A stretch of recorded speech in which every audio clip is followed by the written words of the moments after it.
105.7 KPMX. Whitney Houston, want to dance with somebody? So we're dancing in the studio. I know. Kim Fuller joins us right now. This segment sponsored by our friends at Choice Real Estate. Go to homesatchoice.com, spell the word at, and that's just how we start the thing. Now, we've been chatting and having fun and all of that, and we never did get around to talking off mic about what the topic is today, so surprise me. Well, I was thinking today I would let your listening audience know and the Facebook audience know that I have buyers for several different types of properties. So I thought maybe I'd tell what my buyers are looking for, and maybe somebody will have something like that we can get their property sold for. That's a heck of a good plan, because somebody out there may be thinking, I don't know if I want to sell my home. I'm not really sure. I'm kind of on the fence. This knowing that there's someone out there wanting to buy your home may help. Right, and it's kind of a wide gamut. Okay. I've got somebody actually looking for some pivot irrigation land farm. So if you're thinking you don't want to farm this year and you've got a nice pivot in and around Sterling somewhere, even a pretty good radius, he's open to that. Okay. We have a buyer for that property. Outstanding. And those don't come up very often, you know. Right. So, right. Ready, willing, and able buyer. So let me know if you're thinking of doing that. Okay. We've also got somebody looking in that $200,000 to $250,000 range with a USDA loan, which means we need to stay out of the floodplain, which is kind of tricky here in Sterling, you know, because it weaves in and out of the area. Has to be in good shape with no peeling paint, handrails on stairs, making sure there's proper drainage away from the property, those type of things. But these are in a $200,000 to $250,000 home. Generally, those are no issues. Right. Okay. We do have some that it is, but that would be a great home for somebody. All right. We have also someone else looking around that $150,000 range. Prefer to have a garage, 3 bedrooms, 2 baths. Those are cash buyers, so that makes it a little easier sometimes for folks. We also have investors wanting to buy homes that are fixer-uppers to fix them up and use them as rentals, and also to fix them up and turn them into another resale to get flip them. Yeah, that's the word I'm looking for. Now, there are people who hold on to property, and I've never understood this, that pass on offer after offer after offer. Is there a reason why someone would hold on to a property, let it become dilapidated, and just sit there?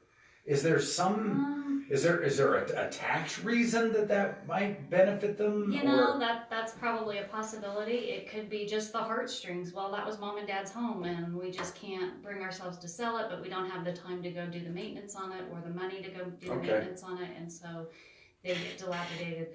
Or perhaps they're in the nursing home and just can't. So there's a wide range of reasons why some properties do kind of get run down. Okay, are those properties that are sitting vacant and not for sale drying up so that we don't have to deal with those very often? Because I know you see them every once in a while. I know it's it's a weird topic. It is a weird topic, but you do see those occasionally come up. I've had people say, hey, you know, I've seen this property that's been vacant for 2 or 3 years. Would you make the call to see if they're willing to sell it? So we've done that as well. Okay. So if you see something that you kind of got an interest in, it doesn't hurt to have us give them a call and ask if they're wanting to sell. You never know, they may say yes. I was going to say, in many cases, this is just the worst that can happen is they say, no, I'm not interested in selling. And you go, all right. Just like with writing an offer for something that is for sale. Right. Yeah, there was a property that sold last week and it went drastically low compared to what it was listed for, and I was just in shock that they took that much off of it. Throw them an offer, you never know what might stick. Right. So. The fact of the matter is, right now, still, seller's market, so to speak. Yeah, we're still very limited on inventory, so that is very correct. That's why we're out here asking if you're thinking of it, please let us know, because we do have those buyers. And if you're thinking of, now we're getting into the season where you can do easily a whole lot of if it needs a little bit of paint here and there, if it needs some outdoor sprucing up, now we're into that season. Do people put that off a little bit to this time of year? Generally, to spruce up, put some fresh mulch on top of the other mulch to give it some color. We've got tulips coming up right now, so clean up the debris around those tulips. Maybe just as simple as we've talked before of a new mailbox or a new front door or something Right. simple like that. Because sometimes if they drive by and there's no appeal, sometimes it's hard to get them in the door, even though the inside might be just crazy amazing. If the outside isn't showing that, sometimes it's hard to get people in that door. And pictures on the internet can be very deceiving. You can have this property online that looks totally amazing, and then you walk in and it's like, ooh, Not as this amazing. isn't quite as what it perceives. Or there's the pictures out there that you think, oh my goodness, this house is horrible, and you walk in and it's like, oh wow, this is a pretty nice home. That's why we strive at the office to try and make sure we take the best pictures we can that are Right. authentic. But the pictures don't tell the whole story. You've got to Right. walk in and get a feel for the place. You do, and so many of my buyers, when they walk in the door, if I've been working with them for a period of time, I know within 15, 20 seconds of being in the home if this is the one that they're going to choose and put an offer in on. So, because you get that feeling. I was in a house a couple weeks ago, and I had a horrible feeling in it. The other people didn't have.